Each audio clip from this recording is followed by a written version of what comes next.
familiar with blue and the charmed ones too on Charm Chats. Hello. Hello. You're so weird. I love you. Welcome to Charm Chats with Kendra and Kat.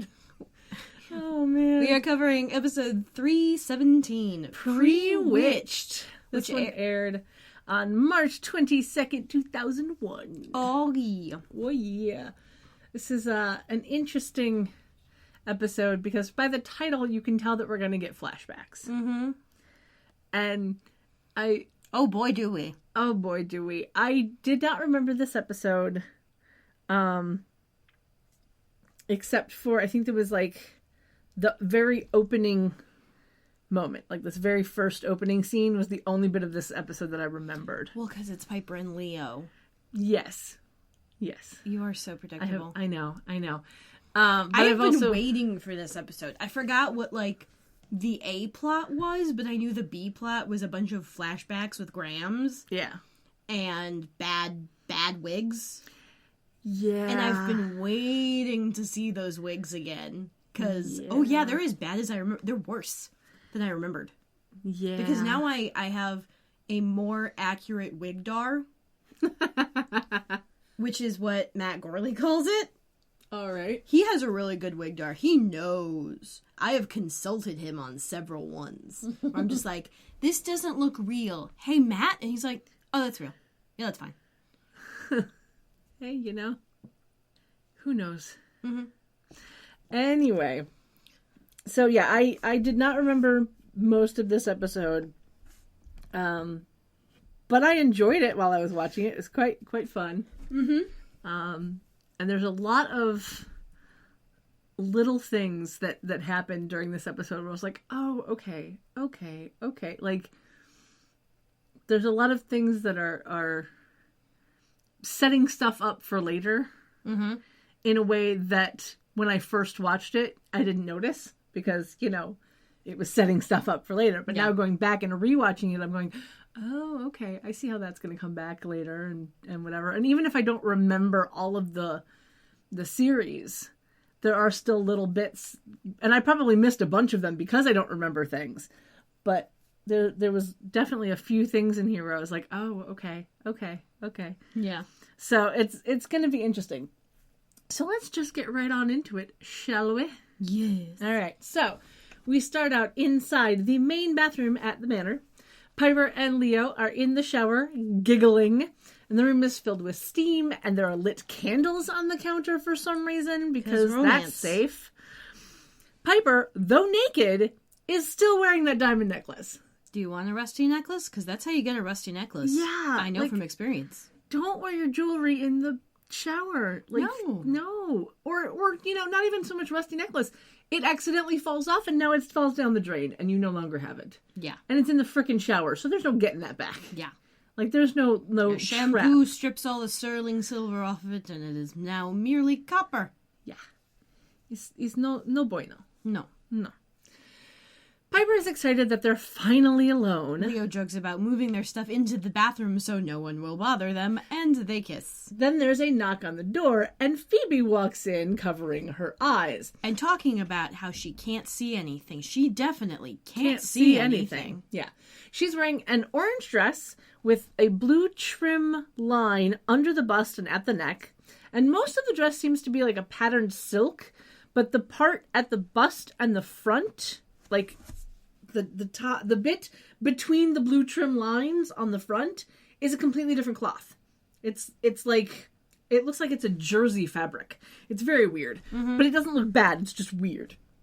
Her hair is in double braids and she's got a beaded headband and she's also got some like dangly earrings and a matching bracelet. It was actually a really cute outfit. For her. Yeah. It wasn't bad. And anyway, in between her saying, I'm not looking, I can't see anything, she actually peeks out between her fingers. Yeah. She like looks through the gap in her fingers and she mentions that she just needs her gloss, which I'm assuming means her lip gloss.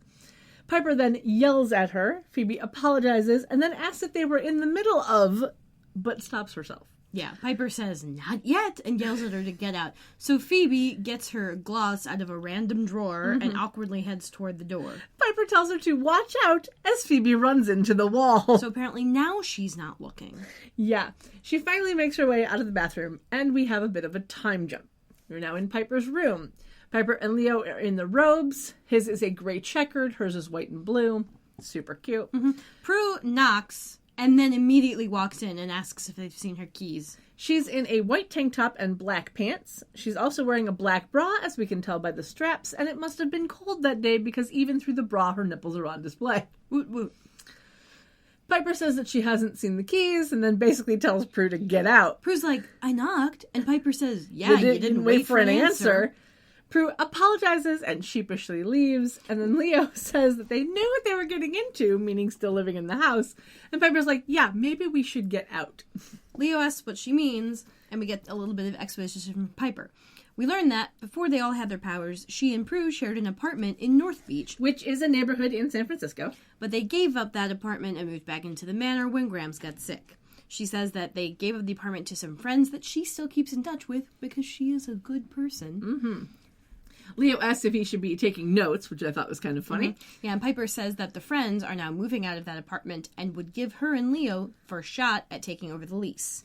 Leo wonders if they can actually do that. Piper thinks that he's worried about the cost of rent, but he says that they didn't get their powers until they had all moved back in together, and he worries that them living apart may have some quote-unquote supernatural ramifications. And yeah, also rent. I would be worried about rent. It's San Francisco. Yeah.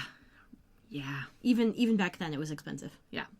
She asks about the marital ramifications of staying. Good job on that word. Thank you.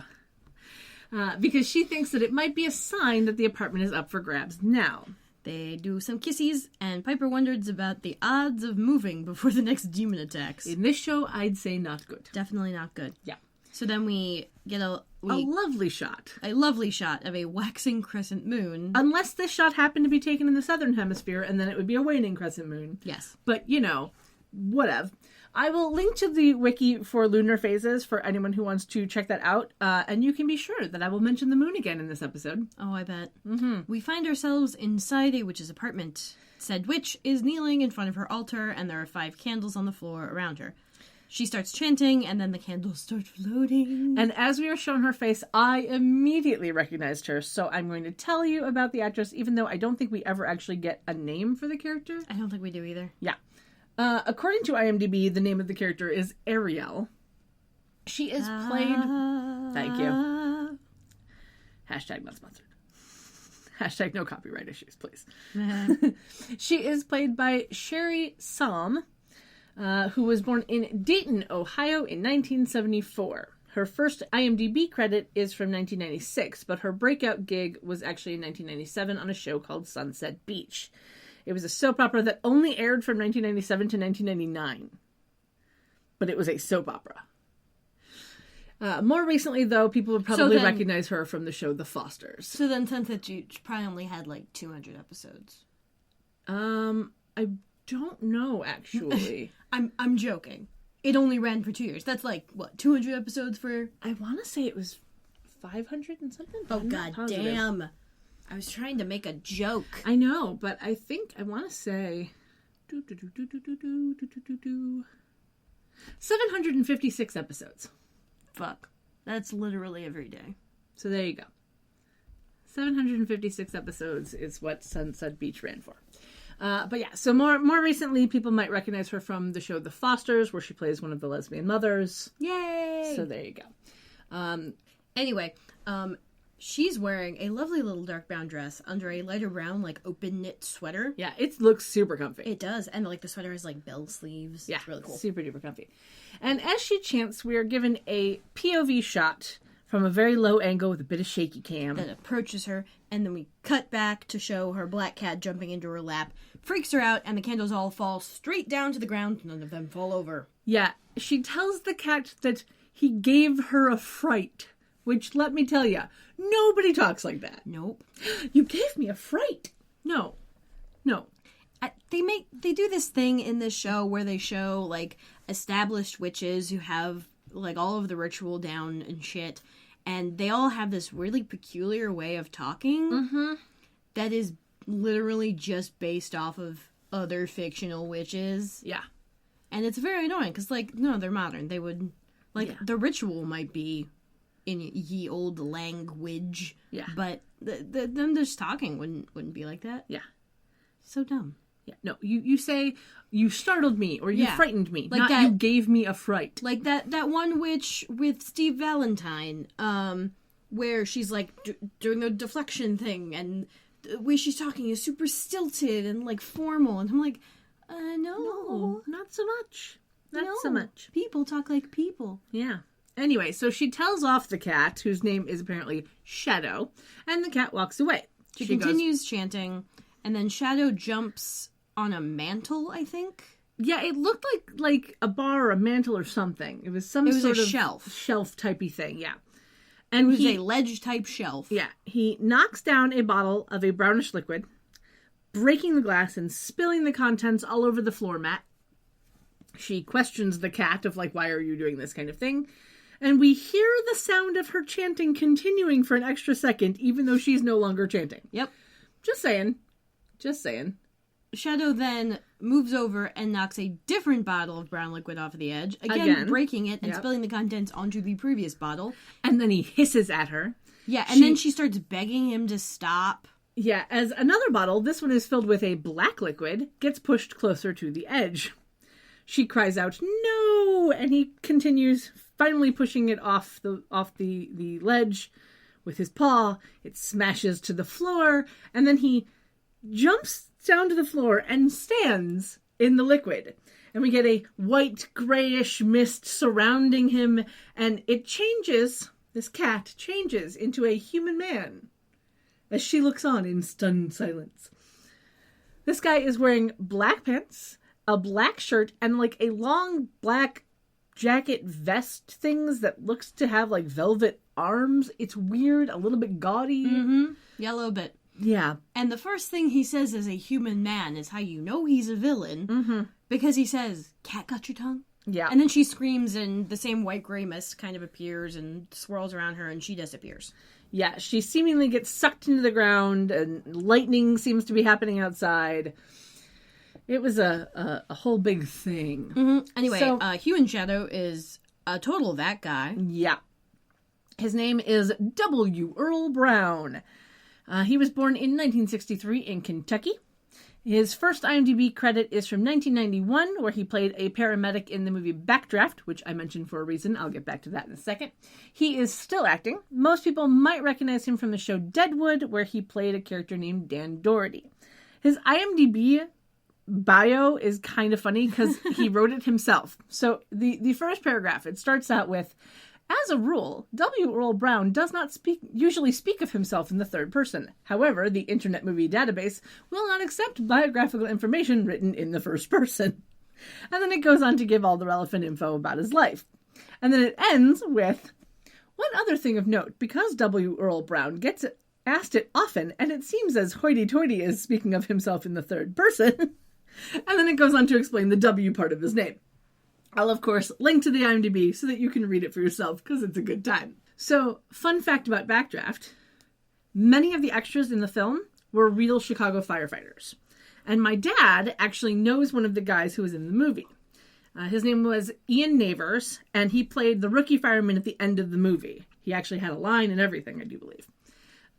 He was the Bob Cratchit to my dad's Scrooge the very first time that my dad's theater company put on A Christmas Carol. Ah, that's cute. So, yeah. It was very funny because I remember my dad watching that movie in the theaters and coming home and he goes, "Dude, Ian was in that." It was great. It was hilarious. So, yeah. We go to the opening credits. There's no Daryl and no Cole. Yeah. So it's going to be one of those type of episodes. Yep. Prue, Piper, and Phoebe, when we get back from the opening credits, and Leo are all sitting around the table in the kitchen. Yeah. Prue, Phoebe, and Leo are all reading different sections out of the newspaper, and Piper is just sitting there. And they're kind of, like, trading off, like, "Oh, who's got this one? Here, I'll trade you this guy," like, blah, blah, blah, blah. Right. It's all working out fairly well. Yeah. So we see Phoebe is in a long sleeve blue shirt with 3 buttons on the collar that are just decoration. Or possibly rank pips. They were in the Star wrong Trek! I was like, they were in the wrong spot for that, but yeah. Maybe the design changed. Yeah. She's paired that with some jeans, and her hair is down. Prue is in blue pants, which I don't believe were jeans, with a light pink top that seems to have like flowers as a pattern all over it, and little cap sleeves that tie at the shoulders. It was a little weird, but kind of cute at the same time. Her hair is also down. Leo is in a gray shirt, and Piper is in a black V-neck tank top with her hair down, and we can't see what they've paired that with at this time. So they're doing the stereotypical sitcom thing where they're speaking in short sentences, cutting each other off mid-word, and everyone seems to be going along like a well-oiled machine. Phoebe asks about the BART, which is short for Bay Area Rapid Transit System. Yeah, which is basically an elevated train and subway system. I'll link to the wiki on the website. Yeah. And after a bunch of these exchanges, Piper breaks the room with, Leo and I are moving. Everyone puts down their papers, and she amends that they're only thinking about moving, and then asks if someone can pass the milk. Prue and Phoebe are naturally shocked about this potentially life-altering plan, and Piper tells them that they've been married for weeks and still living in a bedroom with the wallpaper she picked out when she was 9. Yeah. And I'm like, weeks ain't that long, sweetheart. No, it really isn't. She's also not fond of sharing a bathroom or family breakfasts, which I kind of got sad about. I never got to do the family breakfast thing. You know, that was just not a thing in my family. It wasn't with mine either, which was fine. We didn't have family meals. We just didn't. Like, both my parents worked. Had dinner. We didn't really ever have dinner either, because both my parents worked. And so, like, we ate watching TV. Like, we didn't have, like, the whole dining room table thing. It just wasn't our family. Yeah. Anyway, Prue reminds her that they aren't living in the house just for sentimental reasons, but because they're the strongest there. And Leo reminds them that they were able to handle things on their own without Piper being there, like the Hawaii trip. Which is a callback to episode 120. Or when she's gone away with Leo. That 3 months. Yeah, which is a callback to a while back. Yeah. Phoebe asks if she gets to kick Piper first, and Prue says that everything was not fine without her. Leo says that they wouldn't be moving far, and Piper says that they all knew that they couldn't live together forever. Piper tries to bring up the fact that 3 years prior, Phoebe had moved to New York, but Phoebe reminds her that that was before the, quote, whole destiny thing kicked in, because they didn't get their powers until 6 months after Grams died. And then she wonders what Grams would think about all of this. And we get our very first flashback. All the color in the flashbacks gets, like, desaturated. It has, a slightly yellow tint to it. It's not like sepia tone. No. It's just kind of a yellowish tint. Yeah. Kind of like when you tea stain paper. Yeah. That's kind of how it felt. Yeah. Where it's like everything is slightly yellowish tea stained. Yeah. Anyway, Grams walks into the kitchen holding the newspaper, and Prue is on the phone. Grams is in a bluish greenish top thing. I couldn't really tell. I know it was one or the other, or maybe both. I don't know. She's wearing that underneath a dark blue grayish sweater housecoat typey thing, paired with black pants, and she has matching jewelry and a bit of fabric tied around her neck in a vaguely ascot or cravat type of way. Prue is in a mesh peplum top that has little bows all over it as detail, over a little cami shirt and a black skirt, and her hair is in a lovely shoulder-length bob wig. Where you can clearly see the lump of her actual hair underneath the wig. Because they didn't do that thing where they tightly braid your hair to your scalp to make it as minimal as possible. Yeah. And, reminder, this is back when she worked at Buckland's. Yeah, so this is more work appropriate than any outfit. Than any outfit except the one she wore to that fucking estate sale. Yeah. Yeah, like this has got to be one of the most work appropriate outfits when she was working at Buckland's that we have ever seen her in. Yeah, she's such a square back then. Yeah. Anyway, Grams is upset that the paper boy keeps throwing the paper into the bushes, which she called shrubbery, and I love that. And Prue is talking about the head count for her wedding to Roger. Ugh, Roger. Spoiler alert, he does not appear in this episode, thankfully. No, I had forgotten about Roger, and now it is brought back into my memory. Ugh. Yeah. Piper walks in, wearing a white button-down shirt under a black jacket, also with a black skirt. And her hair is about the same length as it usually is, but now she has bangs, because that's a thing that No, it's like shoulder length. If you saw the shot before, it's about the same. No, it's a little bit shorter, but it's not like super short. Her hair's pretty long in the beginning of the episode. Like, it just gets longer over the course of the series, and it's pretty much been growing since episode 1. Yeah. Like, it's about mid-back now. I don't know. So shoulder length is definitely above that. Yeah, right. But like, it's supposed to look the same length as the first episode, and with the bangs. But again, bad wig, and the bangs are like gappy, and it's not sitting on her head right. It's not a good look. I mean, her bangs hair do is not at least work not for everybody. creating as much of a lump under the wig as on Prue's, but it don't look good. Yeah. Anyway, she yells at Grams about the doctor reminding her about her caffeine intake as Grams is reaching for coffee. Yeah, and she's and the other thing is that she has a little name tag on her jacket, which was a cute little touch. I like that a lot. And then she reaches into a cabinet and grabs out a box of tea and hands it to her. Yeah. Prue is still chatting on the phone when Piper yells for the paper. Grams hands her the paper and Piper smiles, and Prue ends her phone call as Graham says that she's happy to have this rare moment of the two of them in the same place. And then she holds up a camera, which Prue is impressed by for a moment until she realizes that it's last year's model. So it's a 96 instead of a 97. Yeah. And Graham says that she just wants to take pictures. Piper then realizes that Prue has said she's moving out, and Graham's asked about getting candid shots. Yeah. Piper questions Prue about when she decided to move out, and Prue says that it was probably when she was proposed to. Yeah. Grams then grabs her chest. The girls go running over to her and get her to sit down. And we learn that she just got back from the hospital and she agrees that she'll take it easy. And then the doorbell rings and she's like, I'll take it easy after I get the door. Yes. We cut over to the foyer. Prue and Piper follow Grams in. Grams opens the door and it's Phoebe with 2 policemen flanking her. Phoebe is in a white top, under a pink top, under a gray hooded vest with what looked to be like camo pants. Her hair is back in a short bob with kind of side bangs. Yeah, in a light brown that looks vaguely blonde. Like it's closer to her now hair color than it was to her original hair color. Yeah. She also has like a little backpack on because they're trying to make her look younger. Which, granted, it's only been a couple of years, so how much younger could she look? But again, bad wig. Yeah. Hers is, though, I will say, the best out of the 3. Yes. Excusing color differences. Yes, excusing color differences, her wig was the best of the 3. But it still wasn't great. No, it wasn't. No. How do you know? Because I'm doing this voice. Yeah.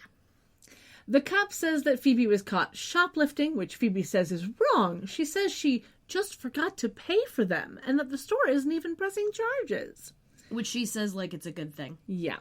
Phoebe asks Grams not to be disappointed because, she was always talking about how they should spend more time together, and now they're all together. So Phoebe walks inside, and Graham starts to yell at her about being reckless and questioning her about her destiny and future. Phoebe says that her future plans may not match the ones that Grams has mapped out for her, and the cop says she needs to take back the shoes she's still wearing that still weren't paid for, and she does. Yeah, they were wedge heels, in case anyone cares. And when she takes them off, like, she goes down, like, a couple of inches, and it was kind of a funny moment. Yeah, it was kind of funny. But why they didn't take them from her before now is an all-out convenience, because they shouldn't have let her leave the store with them, let alone walk around in them. Just saying. Yeah, and, like, where are her original shoes? Yeah. Also, the cop that actually had a line was played by Mark Bosley. He only has 25 acting credits between 1987 and 2013. Yeah. There you go. We cut back to the present. Where Phoebe is, again, in a shoe store. Yeah. She has added a silk jacket over her outfit. It's mostly black with, like, spirally embroidered details all over. And what I think is a giraffe motif.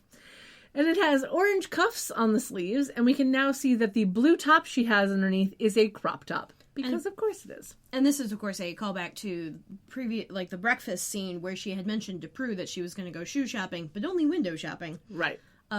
She's clearly in the store, so that's not window shopping. Well, but yeah, she hands back a box with a silver pair of heels back to the salesman because they cost too much for her. And she's very devastated by this because they're Perfect. But expensive. Yeah. Uh-huh. And so the shoe salesman also has the same, like, disappointed look, but also the secret, like, I'm trying to get you to spend money look. Yep. The shoe salesman is played by James Sie. S-I-E. He was born in Summit, New York in 1962. His first IMDb credit is in 1993, and he's mostly done single episodes of TV shows or voices in shows like Jackie Chan Adventures, where he voiced, among other characters, Jackie Chan, or Avatar The Last Airbender, where he voiced, among other characters, the Cabbage Merchant. My cabbages! Yeah.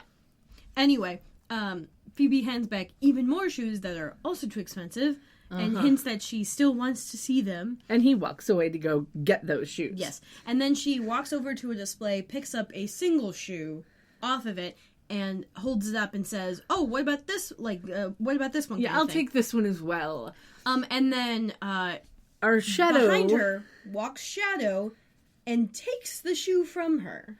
And then throws it, and she turns around to see him, and his eyes glow red. And he's like, those shoes were so last season. And he has this, like, slightly mockingly British voice. Yeah. It's a little weird.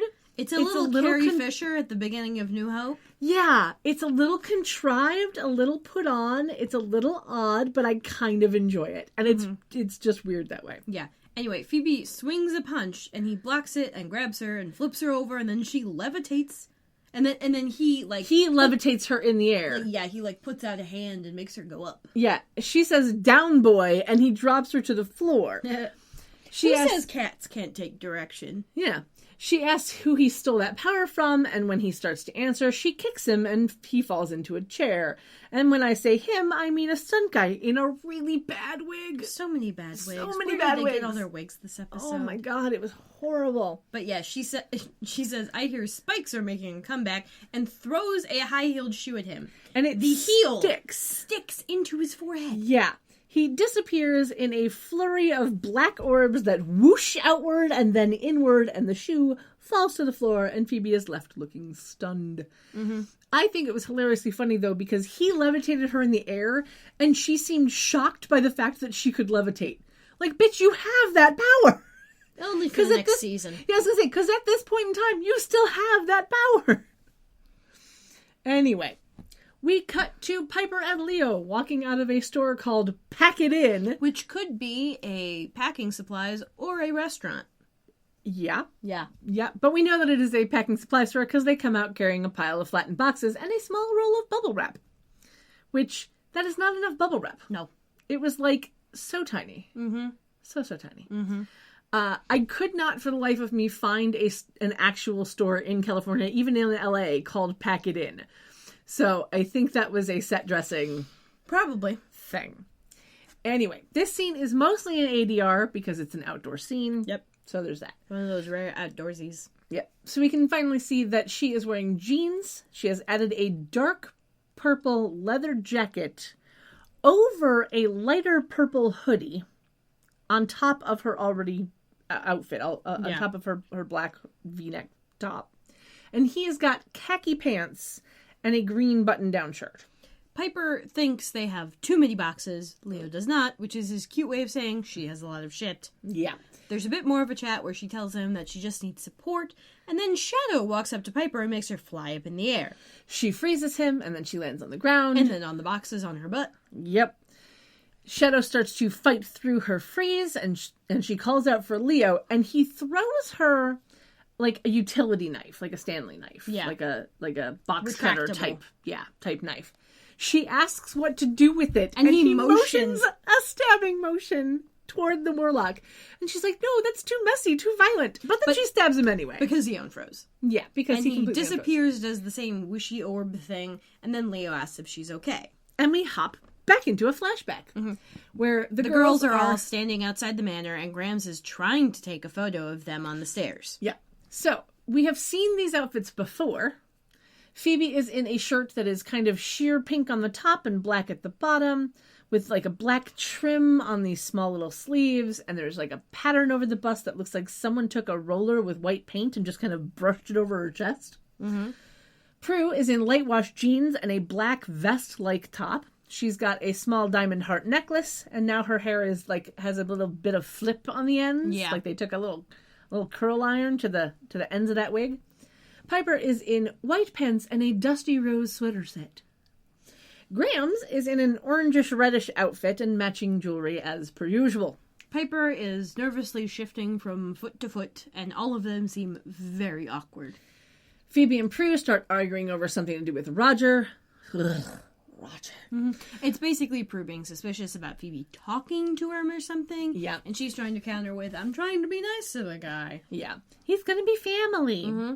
Graham says that the sun is moving and asks them to all move down a step. They do, and then immediately go back to arguing. This time, Prue brings up Phoebe's theft from Macy's. So Macy's is an American department store that's been around since 1858 and has conducted the annual Macy's Thanksgiving Day Parade in New York City since 1924. A la Miracle on 34th Street. Right. And it has sponsored the city's annual 4th of July fireworks display since 1976. Oh, bicentennial. Yeah. There's actually a bit on the wiki about the private policing system that Macy's has in regards to suspected shoplifters, so I will, of course, link to the wiki so you can read that for yourself. But in the midst of all this arguing, Grams gasps and grabs her chest again. And they all go running over to her, and they wonder if they should call a doctor, and she's like, no, I don't need a doctor. I just need a picture of my granddaughters. And you can tell at this moment, if you couldn't figure it out earlier, you can tell in this moment that Grams is totally milking this, I'm going to have a heart attack if you don't do what I want kind of thing. It's kind of funny. So, I believe she uses the phrase lousy picture. Yeah. And she's got really great diction. I love it. Yeah. So while she was trying to get a picture on the stairs, the girls instead now walk over to the lawn and pose for the camera. And Grams takes the picture. And we are shown the picture that we saw in the first season with the three girls standing a bit far away from each other. And then it magically shifts them closer. And we cut back to the present via that picture, which I think has got to be one of my favorite transition shots. It really is. It was really well done. I loved it. I love whoever fucking wrote this episode. It's right. Great. Even though that picture has changed its place in the house like a dozen times, it's always in a different spot. Because it used to be on a table with a bunch of other pictures, and now for this scene, it's in the foyer underneath the mirror by itself. Like that picture has moved around the house. Wherever they need it, that's where it winds up. Yeah, I'm not personally one for like keeping photos of people around places. Yeah, I don't think I have really any photos of people. Like the only photos of people I even have in here are that from my high school graduation. Yeah. Colin's in a lot of it too. Yep. The only picture, it's going to sound really silly, the only pictures that I actually have are of Heather, Eddie, and Carter. Aw. And that's because I just, for every holiday, she sends a picture of the dog. And then Eddie was in those pictures too. And because now they're married. And so I got and like, those are the only pictures that I have up on my wall because I just put everything up on my wall. But I don't really have any framed pictures. Literally, the only framed picture that I have is of Carter. I have a framed picture of a dog that isn't mine. Yep. Because it was given to me as a gift. Well, I should get you one of blue. Yes. I should get... I'll see. Colin took some photos of him a while back. I should see if I can get copies of those. Yeah. I can't really put things up on my walls very much. So, like, I can't really do, like, the framed pictures thing. Because you need to have the right type of 3M strip for that. Because I can't put holes in the walls. Right, yeah. Because I live in an apartment. Yeah. Yeah. Flat smile. Yeah. I dislike my apartment. With its concrete ceilings. I don't hate my apartment. I just dislike my apartment. It's too warm. The ceilings are concrete, and it's right by a truck route. Like, we are the only residential apartment complex in an industrial area. Yeah, that's weird. So there are trucks that go by at all hours of the night. There's a train that goes by at 2:30 in the morning that blows its fucking horn. Drives me crazy. And it's cheap, though. No. No? No. With all that shit, you'd think it'd at least be fairly cheap. You'd think so, but no. It's a 3-bedroom apartment in the oldest of 2 apartment complexes in the entire village. And it's a very tiny village. But yeah, no, not cheap. There's no winning with that. No, rent is expensive. Mm-hmm. Anyway, I digress. We cut back to the present via the picture. Prue walks into the foyer from the living room. Phoebe comes through the front door carrying 2 shoeboxes. Prue questions the boxes, and Phoebe starts to say that she killed a warlock using the shoes from Prada's spring line, so they're a write-off. Prada is an Italian company which was founded in 1913, and I will link to the wiki for that. Mm-hmm. Just then, Piper walks in and says that she had to kill a warlock. And then Prue mentions that she also had to attack and kill a warlock. This one we did not see, however. Right.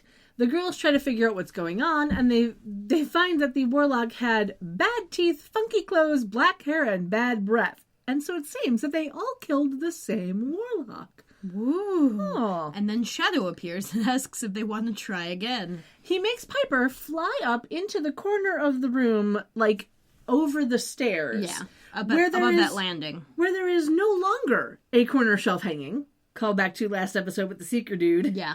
Who was in the corner on a shelf. She basically gets thrown in that same corner, but now there's no shelf. Yeah. Just saying. Phoebe stabs him in the back with the tip of an umbrella, and he does that whooshy orb thingy, and then Piper very adorably falls to the floor, and her jacket, like, bunches up around her shoulders, and her arms are just kind of up, and she's just, like, in the corner, and she makes this adorable oof sound. Yeah. Prue helps her up, and they seem confused by this warlock, because they've now all vanquished him at least once, and then Prue wonders if he can't be vanquished at all. And we go to commercial break. When we come back, Prue, Piper, and Phoebe are looking through the Book of Shadows in the attic. Phoebe has removed her jacket, and Piper has removed her hoodie and her jacket. Yeah. Phoebe is singing a variation on I've Been Working on the Railroad called I've Been Working on Vanquish. Yes, I will link to the wiki page for that song in case anyone cares. So she's singing I'll Be Working on a Vanquish while looking through the Book of Shadows. Working on a Vanquish. Yeah. It doesn't count as copyright because of parody. Yes. And Creative Commons. Yes. Prue gives Phoebe a look, she stops singing, and then the pages of the Book of Shadows flip by themselves. And they all kind of, like, move their hands away from the book. Yeah, it stops on a page, Piper thanks Grams, and Phoebe thinks it's odd that they listen to her more now than they did when she was alive. Yep. Prue reads the page the book landed on, which is How to Perform a Seance, a ceremony to contact the dead. Since that basically tells you all you really need to know, I won't bother tangenting, but of course I will link to the wiki on the website for Seance. Yeah. Piper is confused about this since the guy they're dealing with can't die. Or didn't die, at least. Or didn't. And Prue thinks that Grams must be super confused, so she closes the book, but it opens right back up to that same page. Prue and Phoebe search in a trunk for the ingredients they'll need for the seance. Because obviously this must be what they need to do. Exactly, which happens to be 6 candles of white and purple, meaning 3 each, a white cloth, as well as cinnamon, frankincense, and sandalwood to burn. Phoebe asks Piper to get the white cloth, and Piper goes over to another trunk that has a neat little spiral thing on the front of it, and says that it would look great at the foot of her bed, which makes Prue say that her foot would look great in her butt. Which was a beautiful, cute sister moment line. Yeah, and tells her that she's not going to take it because it holds all of their ritual stuff. Piper says that she wants something of Grams to take to her new place and picks up a little purple bottle from this trunk and asks if she can take that. Prue seems to be okay with her taking the bottle and asks if they can now contact the dead. We get a little bit of a time jump, and the girls have set up everything, and they're all sitting around the table.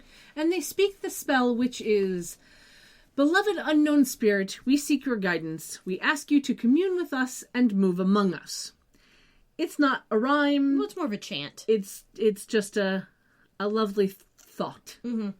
Yeah, they repeat it, and then off to the side, the witch from earlier appears in a white flowy robe, and she's clearly on a different set. She's just being transposed onto that, and they've got like a fan on her and everything. Yeah. She's confused. They're confused. And then she realizes that they're the charmed ones. For some reason. Well, she kind of goes, 3 witches, oh, hey, you all kind of vaguely look, oh, you're the charmed ones, I get it. Yeah, it was a little weird. Anyway. They tell her that they think they're up against an evil that can't be killed, and they've tried 4 times, and since she's the one who came when they called, she realizes that the spirits must figure she knows something. After a bit of chat, she realizes that the demon warlock dude that they're up against was her familiar, the cat named Shadow. But now he has become a warlock because that's what happens when a familiar betrays his witch. And that's apparently what happens when you get a cat who's too smart for his own fucking good. Yeah. It's like, if he just literally knocked all of the bottles off, I'd believe this more, but, like, the deliberate knocking off of those the bottles, three, yeah. Like, the way my brain reads this as a person who consumes media is, oh, that was secretly a cat. That was secretly a warlock trapped in the shape of a cat. Mm-hmm. As opposed to a cat who deliberately makes a random potion that somehow knows what it does. Somehow turns him into a people. Yeah. And then it somehow turns his witch in... I assumed the witch, like, at the beginning, I assumed the witch was going to turn into a cat. But apparently she's just dead. Yeah. It's weird. Yeah, it was a little weird. It was a little odd. It was weird. It was asymmetrical in a way I don't like. Yeah. This entire episode is... Like I said, those, like, weird, foreshadowy, like, you're not really sure what's happening kind of moments. Mm-hmm. So, this whole, a familiar becoming a warlock when they betray their witch is an interesting bit of lore, and I wonder if it ever comes up again. I cannot recall. I don't know. I don't feel like it does, though. And as we know, they're not that good at keeping all the threads together. This is a very poorly woven blanket. Yeah, you know. It's an open weave. It's an open weave with a lot of loose ends. Yeah. Prue mentions the whole 9 lives thing, which is about the myth that cats have multiple lives. I think I may link to the wiki for cats just because it's an interesting thing to read about, but, you know. Yeah, Piper theorizes that killing him 5 more times should finally end him, but the witch says that they can't do that. We get the exposition that if a familiar becomes a warlock and it gets itself killed before the next new moon... Or if it, like, erases all previous evidence of its previous life or whatever is how she phrased it. Yeah, that it becomes immortal. If it doesn't, then it goes back to being an animal for eternity. So, since Shadow was a cat, he needs to be killed 9 times to become immortal. And I'm like, okay, so if he were any other animal, that we'd be done. He'd be immortal. Right. And they'd all be dead. Right. So, luck be a kitty tonight. Yes. So, reminding you that we were shown a waxing crescent moon earlier, which is the state of the moon just after a new moon. It then goes to first quarter, to waxing gibbous, to full, to waning gibbous, then to third or last quarter, finally to waning crescent before it comes back to new moon. Phoebe wonders why he's bothering them and not just jumping in front of 9 buses, because San Francisco has an excellent public transit system. Mm-hmm. And then Prue realizes that they're the only ones strong enough to kill him, which it's been so easy. Yeah. Like, that phrase... We're the only ones who have been strong enough to kill him. If all they need is someone You killed him with a box cutter and a fucking stiletto heel. I mean, come on. Umbrella. And an umbrella tip. Like, and we don't even know how Prue killed him the first time, because we didn't get to see that one. No. Like, really? I couldn't just chuck a shoe at his face? Like, what? Yeah. I don't know. Yeah. It's bad. This is bad writing. The flashbacks are good writing. This is not. Yeah. Anyway... Piper wonders how he found them and asks if they're in the Warlock's Guide to San Francisco. Which is not a real thing, but I kind of wish it was. That'd be funny. Yeah. Yeah, they figure they just have to make sure not to kill him 5 more times before the next new moon, which she says is in 2 days. So, yeah. So, reminding you, he turned into a warlock on the new moon. So it has now been almost a month. Yeah. Just saying. I mean, just putting that out there. We didn't really have any assurance that Ariel lived in San Francisco. So maybe he lived all the way across the country or something and just had to get over here. And since he doesn't have money, and it doesn't feel like he can blink or anything, which is weird for a warlock. Yeah. Yeah, maybe he was just hitchhiking it. Don't know. I think that's the most, like, annoying thing for me is, like, there's been time shifting happening where we're just like, wait, what? Yeah. We're now jumping a full month? Okay. Yeah, that's weird. Because now the new moon is in 2 days, and, you know, the cycle of the moon is, I think, 28 days. Yeah. Like, oh, okay, sure. So it's been, like, 2.5, 3 weeks, whatever. Like, 3.5 weeks. Like, okay, sure, whatever. Mm-hmm. Anyway, Prue apologizes for treating Ariel like 411 after she just died, which 411 being the number 2 directory assistance in the United States and Canada. I will, of course, link to the wiki for that. I don't know if other countries have a similar type thing. Mm-hmm. I'm assuming they do. Yeah. But anyway, Ariel doesn't seem offended. She says she's at peace and that evil only exists to spread loss. She warns them not to lose each other, tells them to take care and blessed be, and then disappears. And Piper blows out the purple candle in front of her. And we use that. We use that lovely blowing up the candle to pop into a flashback where we see some wind coming through the curtains as Grams walks over and closes the window, and we can tell that we are in the attic. And as she walks away, we see that picture of the woman that's usually hanging by the stairs is now hanging next to the window in the attic. Interesting. Yeah. Anyway, Grams curses the wind out for blowing out her candles and apologizes to Patty for getting cut off as she relights the candle, and Patty appears, again with the wind. Yeah, though in the distant shot, it doesn't look like the candle actually relights. It was kind of funny. Yeah. Either that it was a very, tiny flame. Grams is wearing a red shirt and black pants with a long overshirt in black and red and matching jewelry because she's Grams. Patty is in what looks to be a white dress with an overlay of white lace. So she doesn't get robes, but she... Yeah. Maybe the longer you're, up there, you get more control over your wardrobe. Maybe. It was a very flowy, pretty white dress. Mm-hmm. Grams says she's worried about the direction the girls are headed. Patty says it's a phase and they'll come together when their destiny is revealed. And then Grams expresses her concerns that they won't and that she might only have the one option should she not find a way to bring them together. Patty thinks it's nonsense, but Grams tells her goodnight and blows out the candle. Yeah. We cut back to the present where it is pitch black. Phoebe walks in, wondering who turned out the lights, and I immediately had a Doctor Who flashback. And then you remembered. Anyway, Phoebe turns on the light. We see she's in the kitchen, and the warlock attacks her. He throws her over the kitchen island. She kicks him, and then he falls onto a knife which is standing up on the floor. Yeah. And he whooshy orbs away, and we see the knife, and it clatters to the ground. Covered in blood. Yeah. Yeah. Prue and Piper run in, ask what happened, as Phoebe picks up the knife. She says oopsie or something. Yeah, she says she thinks she killed the warlock again. They yell at her, and she apologizes, saying it was a gut reaction due to self-preservation. Which is true. Yeah. Prue then leaves the kitchen with Phoebe and Piper following, and says that she thinks he won't hurt them because he needs them, since if he kills one of them, they won't have the power to kill him. Phoebe wonders if he's smart enough to actually know that. And Prue says that if they kill him 4 more times, he'll become more powerful than they can handle.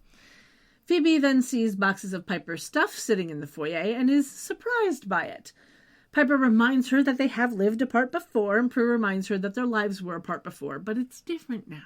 She says that they need to talk it through and figure out what the consequences may be. And then green screen Kit meows. Yeah. Phoebe says that they are saved by the meow, and then says that she doesn't think she'll be able to look at Kit the same way or get undressed in front of him anymore. Now, wasn't Kit a girl? Continuity. I think this is just something the continuity people didn't catch because, yes, Kit is a girl. Yeah. She is a girl now. She was a girl before. Yeah. And she will be a girl later. Yeah. It's just somebody in the writing of the script, and on the day when she says the line, nobody caught that she says... pronoun shift. Yeah. Unless Kit is a gender fluid cat. Oh, and yeah, that may be. I'm all right with it. Mm-hmm. Because why not? Anyway. Accidental LGBT. There you go. Anyway, Piper says that they're right and they should talk it through, and then walks off like she's going to the living room, but she heads for the front door instead, and we shift right into a flashback. Yeah, so flashback as Piper opens the front door and Kit is standing on the porch. Piper is in gray pants and a gray and off-white striped sweater set. Very much into the sweater sets back 3 years prior. Yeah. She's annoyed that the cat keeps hanging around the house, wonders who the cat belongs to, and then shoos the cat away as Prue walks out. wearing a pink dress with a black sheer overlay and a black leather jacket. Piper asks what Prue wants to talk about, and Prue says, "Hi to the kitty," and then asks to go for a walk. And as they head down the stairs, Prue asks Piper to be her maid of honor, and we see Kit following them down, and then they jump onto the railing just behind them. And Piper seems surprised by this request as they start walking down the street, and Prue says that it's not like she would ask Phoebe. Yeah, Piper seems a bit upset that she wins by default, and Prue asks for the tiniest of breaks, since she never thought that this would happen, and then she wishes that both of her sisters could be her best friends, but that's not happening. Nope. Piper says that while she's happy for Prue, she's worried about what will happen to the rest of them, since once Prue moves in with Roger, she'll be stuck taking care of Grams because Phoebe is out of control, and wonders what they'll do if there's an emergency.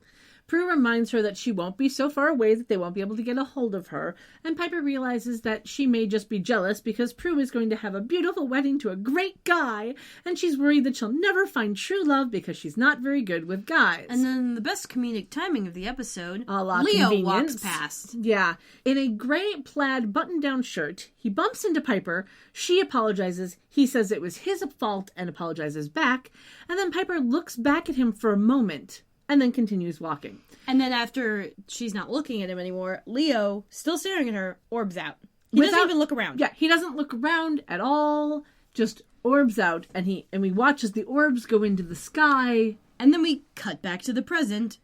Via clouds, where the girls are all having coffee at a cafe. And again, this scene, because it's outdoors, seems mostly an ADR. But can we go back for just a second? Why? Why did they have to bring in Leo? I understand that they're trying to make all of these connections. They brought in the cat is randomly outside the house, even though they never mentioned seeing the cat outside the house before. Yeah, there's the bottle, there's the photo. The bottle I don't have an issue with. Well, no, the bottle isn't really an issue, but like they're trying to have all these connections. Yeah, they're trying to bring in all these connections. But my biggest issue, I take slight issue with the cat. Because it's like we've never been mentioned that they saw the cat before the cat showed up in their house. Because when they first saw the cat in that first episode, when the cat showed up, it was the what is this cat? Who is this cat? Even though they've apparently now seen this cat a few times. Maybe they forgot. Whatever. But then Leo, walking past, bumping into Piper, them both staring at each other, apologizing. And then randomly he becomes the handyman because they need the like, how did she find this dude, and why was it never mentioned that, oh, we bumped into each other once?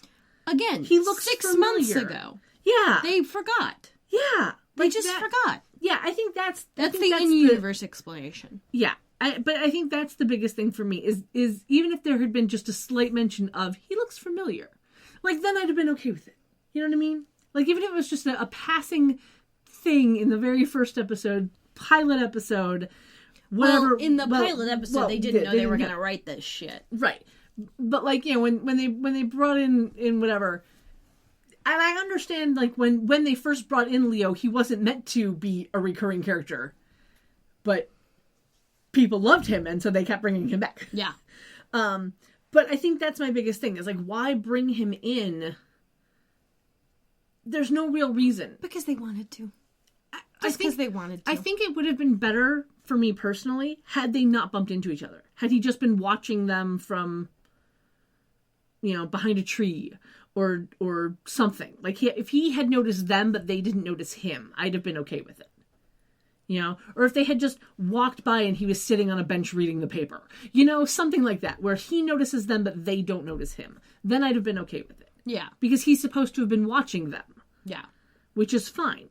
But them bumping into each other and staring each other in the eyes and apologizing to each other. And then 6 months later, you don't know who he is? Yeah, well, I mean, okay, like, not everyone has a very good face memory. I get that. I do. I just... It's 6 months later. If I walk past someone on the street who, like, I don't know, dropped something and I handed it back to them, like, I'm not going to remember them 6 months later unless we had a conversation. See, and I don't know, because, like, I've met people... And you have a horrible memory. I have a horrible memory, but I have met people at, like, a convention Yeah, but I guarantee you there's something extremely extraordinary about the first time you met them, even if it was very, very brief, that you would then remember. Because you would be thinking on it later and later and later. But also, Piper is having a conversation with Prue about an impending event that she's thinking a lot about, and it's very concerning for her. So the majority of her brain power is going to be going to that conversation. She's not going to think about the guy she bumped into, other than, weird look. And then...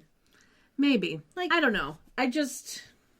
And she's worried about Graham, so that's taking up a bunch of her mind space.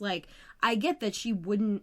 That if everything were contiguous in this fucking universe, that she wouldn't necessarily remember a guy she randomly bumped into and apologized to 6 months ago.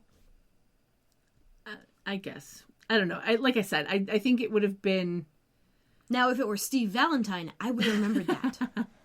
Because he has a very distinctive face. Yeah. But Brian Krause, lovely though he is, and definitely was back then, does not have the most distinctive of faces. I guess not. Like I said, yeah, I think know. We know. I think it just would have been better had he noticed them and they didn't notice him. Yeah. How funny would it have been if it was just the trope of dude sitting on a park bench with giant paper up in his face, just folding back one corner. And hey, look, it's Leo. That would have been really funny. Yeah, it would have been great, and it would have kept the continuity. Especially if there were camera tricks where you see them walk past the bench and then he just folds it back right after she says "true love." Mm-hmm. Yeah, it would have been. There were so many other ways they you were could have going. done it. I don't know that they were going for comedy, but they definitely kind of hit that. Yeah. Anyway, continuing on. Yeah. So, girls are at the cafe. Piper is now in a green jacket over a high collar white shirt and black skirt, and her hair is in a ponytail. Prue is in a black leather jacket over a black shirt and a khaki miniskirt, and her hair is down. Phoebe is in black pants with an orangish reddish panel thing on the cuff of the pant. It was a little weird. With a red jacket. Her hair is half up, half down, and held by chopsticks. We can't really see what the shirt is under the jacket at the moment.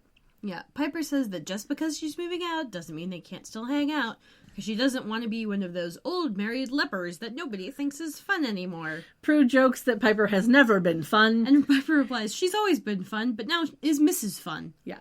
Prue is more worried about the supernatural changes that will result from her moving out, and Piper reminds her that they get attacked separately all the time. And then Shadow appears in the chair at the table next to them, saying that they're getting harder to find, and he thinks they're trying to avoid him. Prue says that thinking is a big step for a warlock, and then makes a joke about being catty, which gets the warlock to ask if the fact that they did research should scare him into running away. Phoebe says that might be a good idea. He asks if they'll kill him if he doesn't, and Piper says that they'll do worse. They won't touch him. He seems fake impressed that they've figured it out, and then grabs a woman and stabs her in the back. Piper freezes everyone. Phoebe picks up a knife and stabs the warlock. A steak knife, I should mention. Mm-hmm. He disappears, the woman falls to the floor, Phoebe freaks out, and Prue yells out, "Call 911!" to the other patrons who aren't really paying attention. We get a shot of the hostess stand, or the host stand or whatever, and they're kind of just shaking their head, going whoa. Yeah. So 911 is the emergency number in America. It's the equivalent to 999 in the UK and some other countries. I will, of course, link to the wiki on the website. Mm-hmm. But it's basically the emergency line. You call and you'll get an ambulance and a fire truck and a cop car. And I'm pretty sure, someone told me once that even if your phone doesn't have a SIM card, you can still call 911. Yeah. If it can connect to the grid, if it connects to any sort of cell phone tower at all, it can still call 911.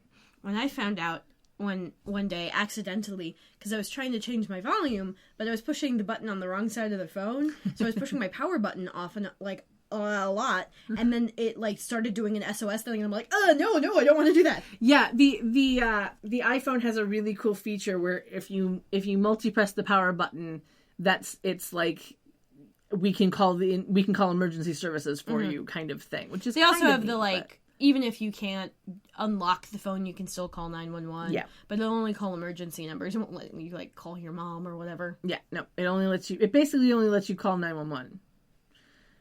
That's about all you get out of that, which is fine. I mean, that's useful, I guess. Yep. So, but yeah, it's just nice when phones can just do that. Yeah. So we go to commercial break as they're calling out for 911. And when we come back, we get an exterior shot of the manor that pans down from the sky to land at the front door, and the girls are in the kitchen. They've all removed their jackets, so we can now see that the shirt that Phoebe is wearing is a black tank top with the words "Wild Cherry Soda Pop" and a picture of a bottle, all in sequins. I believe it also had 5 cents on it. Yep. It's kind of funny. Prue's top is a halter style, slightly cropped, and Piper's shirt is sleeveless and has a small pattern at the bottom hem that looked like little flowers. It was kind of hard to tell. Piper is putting some ingredients into a pot and just stirring the pot. And Phoebe is still a little freaked out because that girl died for no reason and she's used to there being a reason. But Prue says that the reason was that he was sending a message. Piper says that they got that message loud and clear, and then Prue asks Piper if she's making a potion. Piper says that she's just keeping her hands busy and that Graham's taught her how to improvise. However, all she's come up with is mud. And she pulls the spoon out and we see, it looks really fucking like mud. Yeah, it's this like gross brownish gray, like... Yeah, and it just kind of plops back into the pot. Yeah.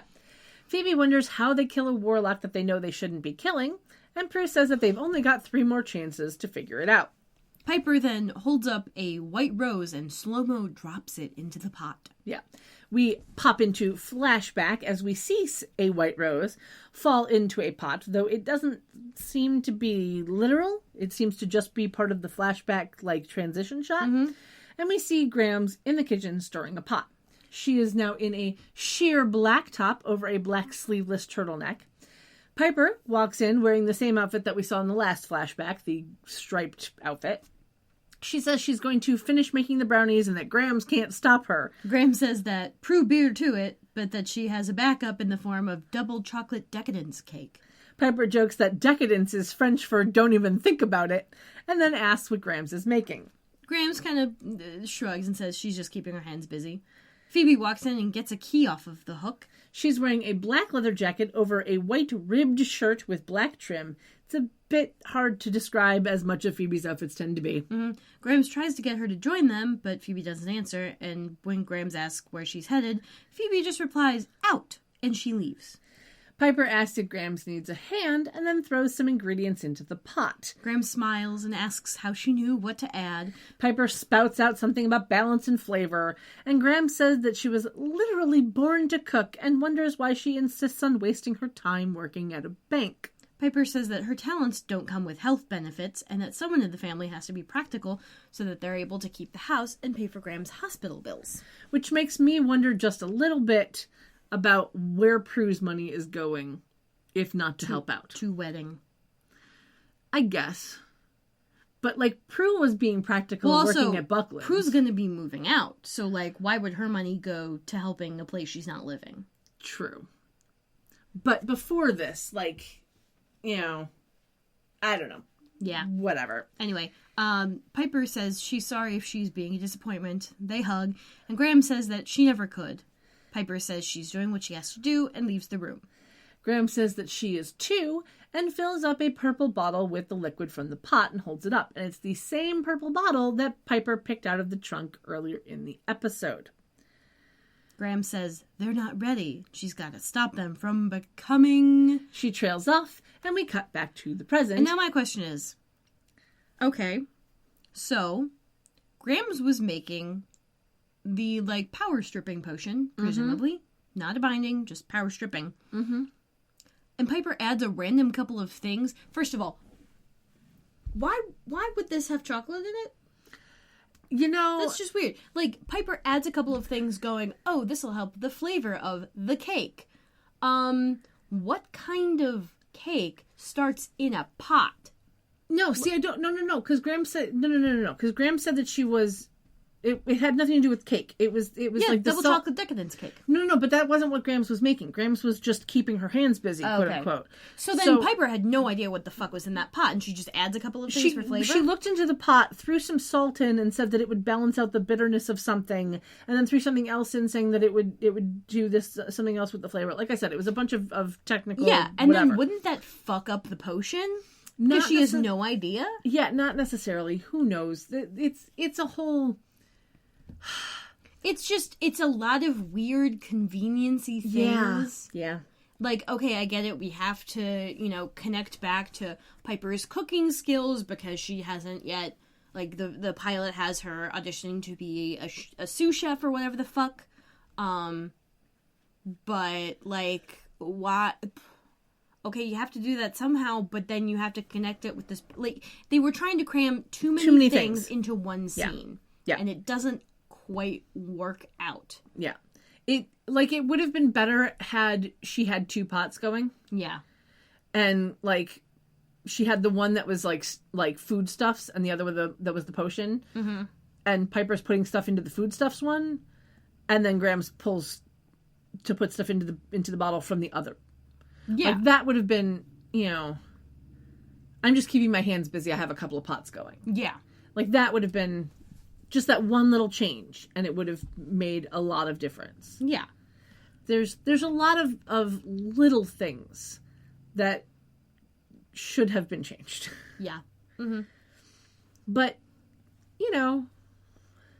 it is what it is. It is what it was. Yeah. Yeah.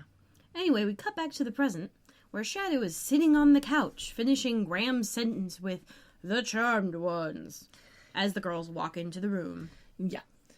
He asks what he has to do to get killed. Prue says it's not going to happen, and he says that he could sever a head and stands up. And then Piper freezes him and realizes she could just keep freezing him until midnight because a new moon means bye-bye bad guy.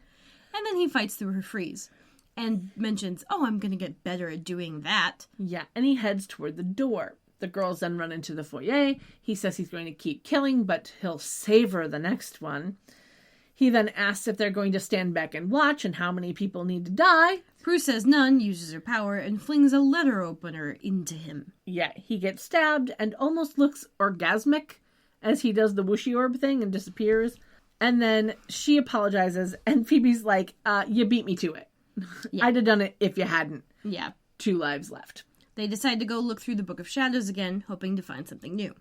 We go to flashback as Grams is flipping through the Book of Shadows in the attic, using her magic through her fingers.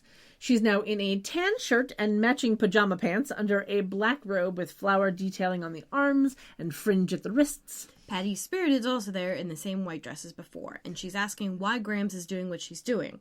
Grams says that when she dies, the girls will get their powers, and she needs to stop that from happening. Patty mentions, it's their destiny, and Grams can't just decide that they're not meant to be witches. Grams says that she's meant to protect the girls, and then she grabs her chest. Patty asks if she's okay. Grams says she's fine and tells Patty not to change the subject. She says that she doesn't want to put the girls directly in harm's way, says goodnight to Patty, blows out the candle, and Patty disappears. She then uses her telekinesis to close the book, open a trunk, and float the book over into it and close the trunk again. And the trunk is, like, underneath the window. I feel like it's in about the same position as when Phoebe found it in the pilot. I don't know.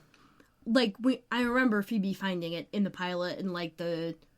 I thought when she found it in the pilot, it was closer to the door, but I honestly don't know. I thought it was close to the window or something, but it was, like, in that trunk. Yeah, it was in that trunk. It was definitely in that trunk, but... No, I think there was, like, a moonbeam shining through the window onto the trunk or whatever the fuck. I don't remember. It's been a while. Yeah.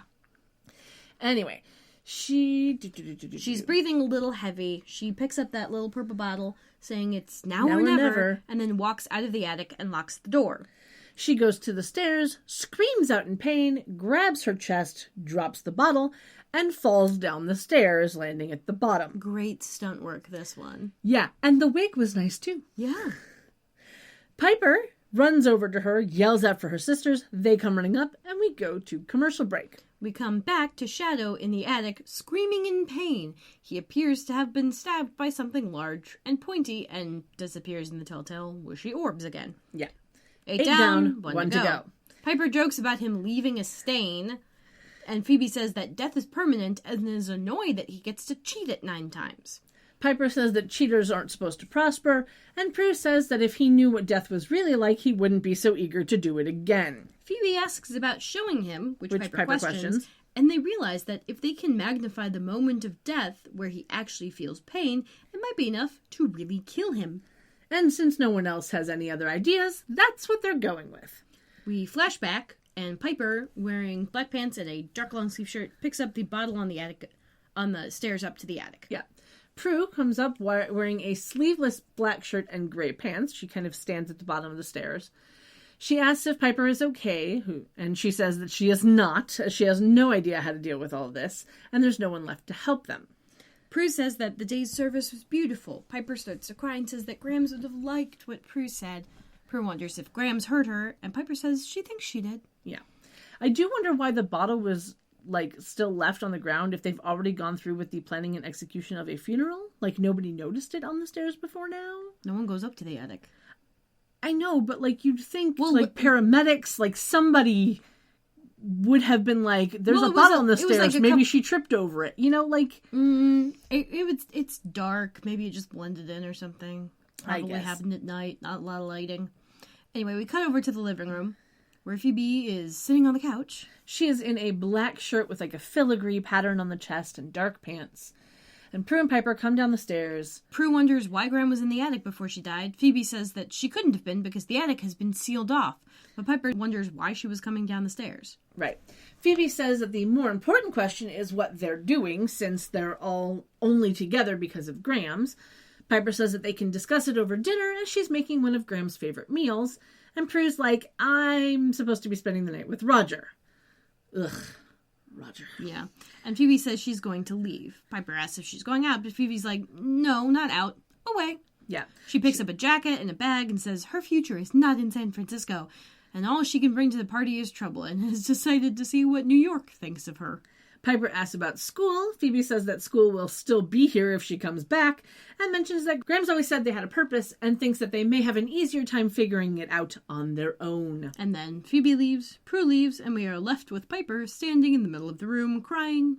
It was very reminiscent of the pilot episode where she's just kind of standing there buffering. Where it's the, okay, good talk. Yeah. It was cute. We then fade out.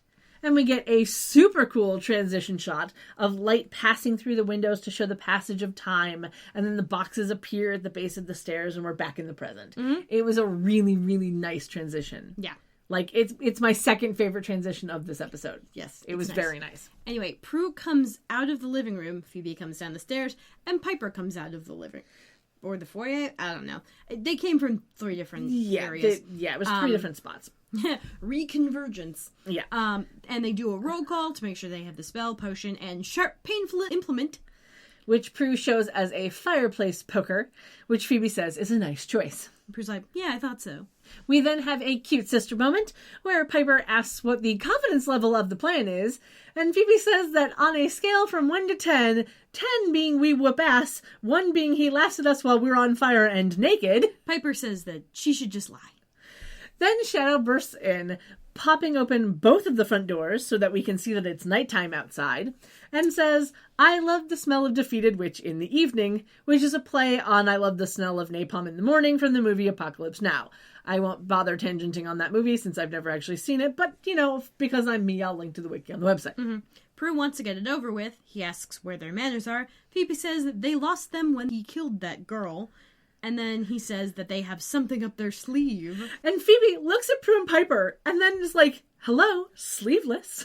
Which is funny because they're all sleeveless. That felt like an improv line. Kind of, maybe, but it was just they're all sleeveless. They're all wearing sleeveless shirts. And so it was hilarious to me. He says that when he gets immortality, he'll come back and mangle their pretty little faces. And their dog, too. Mm. Piper asks if he wants to die or not, and he tells them to do it. So Prue throws the fireplace poker at him, speary. Yeah, like a spear. Just straight into his chest. Yeah. Piper then freezes him, and then they throw a potion at him. And they speak the spell, 9 times this evil's cheated death, felt no pain and kept its breath. This warlock standing in our midst, let him feel what he has missed. Almost lazy rhyming. Slant rhyming. Not too horrible. Could have been worse. Could have been better. Could have been better. Not too horrible. Yeah, and then a bunch of black ghostly shadows a la the movie Ghost. Yeah. Float in around him. He starts screaming. He gets all Wibbly wobbly, bubbly. wobbly. Yeah. And then he explodes in a blast of white and black orbs and then disappears. Piper wonders if they killed him for good, and Prue says that part of his ear is dripping off of the clock. Yeah. Phoebe says that the 9th time is the charm, and that was definitely different, so he's gone for good. Piper says that they're still together, and Phoebe reminds her it's not for long, and asks if there's anything special that she still wants to do on her last night. She asks for a couple of minutes alone, and they go upstairs to give her space. And then we get a tiny montage of Piper walking through the foyer, past the picture that Grams took, before she sits down next to a box of her stuff. And then she pulls out that little purple bottle and sees a note stuck to the bottom of it that she's apparently never noticed. Right, which I'm assuming was, like, sealed to the bottom of it with wax or something. Yeah, and, probably. And, like, as she's looking at this bottle, it popped off. Yeah. So she takes it, she opens it, she reads it, and she looks like she's realized something. Yeah. And so then... we cut to outside the next morning, because it's day, apparently. Right. And Leo is packing the car as Piper comes out. She's now wearing a bright blue shirt and jeans under a darker blue jacket, and her hair is half up, half down. And he's in a red shirt, black pants, and a gray jacket. He asks if everything is okay, as he is incredibly perceptive, and they sit on the tailgate of the car. She dumps some exposition. Yeah, she says that when the girls moved back in together, it made them sisters again, and then she's not really ready to test it. She then hands Leo the note she got from the bottle and says that they both know what the ingredients written would do to them, and the fact that Grams was willing to keep them from being witches to keep them together should mean something. She asks if he's going to hate her, and he says that he's good as long as they can hire movers to bring everything back into the house. And I'm with him on that. Yeah, and she hugs him. We cut inside where Prue and Phoebe are sitting on the couch. Prue is now in black pants and a flower print top that is very colorful with like a sheer back, and her hair is mostly down. Phoebe is in tan pants and a white shirt that has like a green trim down the center and is laced up like a corset with red lacing over a white lacy bra top type thing.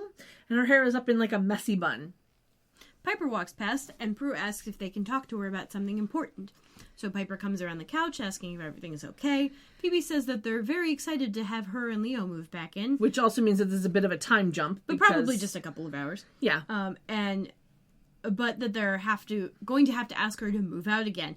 Prue jumps in, cutting Piper off, saying, no, we want you to move out of your room and into mine. Yeah. Because Prue's room is twice as big, they are now twice the people, and it has its own bathroom. Yeah. Piper is very excited about the offer, so much so that she sits on Prue to hug her. Yeah. Phoebe says that she deserves hugs too, since she's moving all of her stuff out of the bathroom, so she and Leo could do the She trails off, and Piper agrees that it would be nice and hugs her too. Prue and Phoebe say that it's just like having her own place, just with her sisters down the hall. Prue says that she knows they can't be together forever, and Piper says it feels good that forever isn't today. And we cut to the attic where the Book of Shadows closes itself and the Triquetra on the front glows. And we go to the end credits. Yeah! Yeah. It's one of those episodes where, like, you get to the end of it and you're just like, oh. Everything nicely wrapped up. Yeah. Like, it's kind of one of those where, like, had this been, like, the season finale... It would have been a nice season finale. It would have been a nice season finale, but you'd have kind of been I would have wanted bigger stakes, but... Well, yeah, but that's the biggest thing. It's like maybe a 16-ounce porter, but... T-bone and eggs.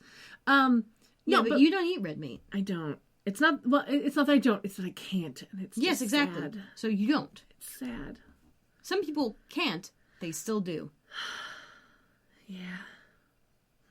Anyway, but it's one of those episodes where when you get to the end of the episode, you're kind of like, oh, it's over already? Mm-hmm. Oh, okay. Yeah. It went real fast. Yeah, it was a super fast episode because there wasn't a whole lot of action happening. No, just a lot of stabbing. Yeah.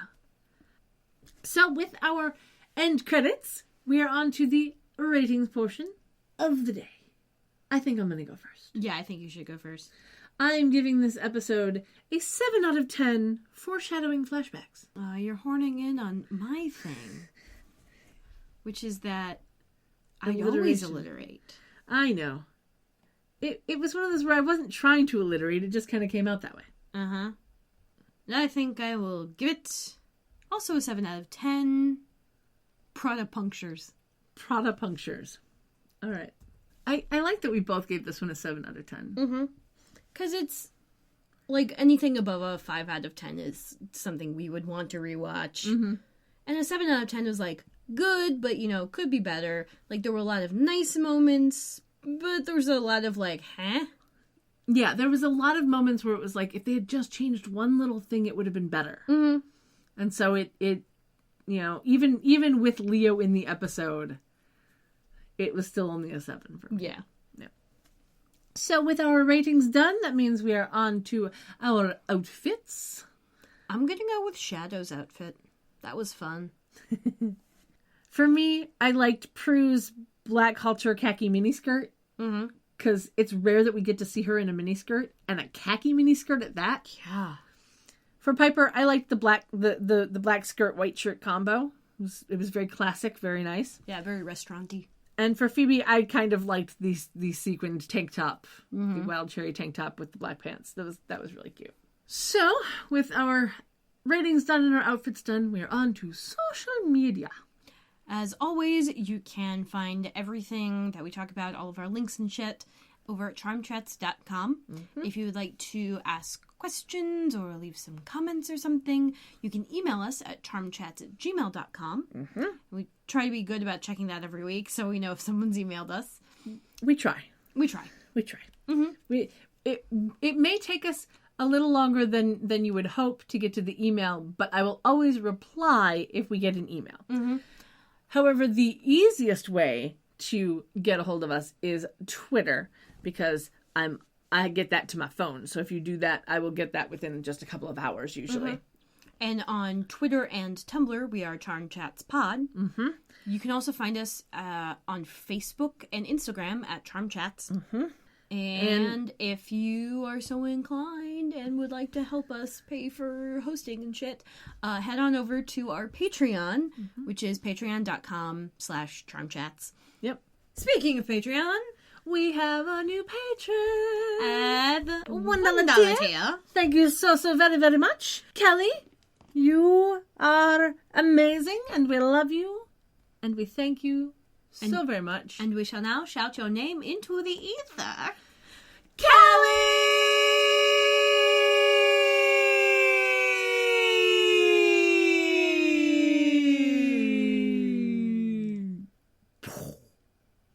Thank you.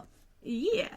And if you are on our Patreon and you are not already in the Discord, get over to the Discord, man. Mm-hmm. Yep. Like, we have some interesting stuff happening over there. It's kind of fun. We get to chat a little bit and talk about all sorts of random stuff. It's great. Oh, yeah. We also have a Redbubble, which is under Cat's Redbubble. Right. And that's... Yeah, redbubble.com/people/waterflame. And again, the links to all of those things can be found at charmchats.com and in the show notes. So, yeah. So, I think that's everything. I think that's everything, too. So until next time, sleep tight and don't let the warlocks bite. Even if they're, right now, kitties. Yeah. Phoebe, Piper, and Prue, they've got evil to slay and some potions to brew. So we'll see where it's at next time with Kendra and Kat on Charm Chats.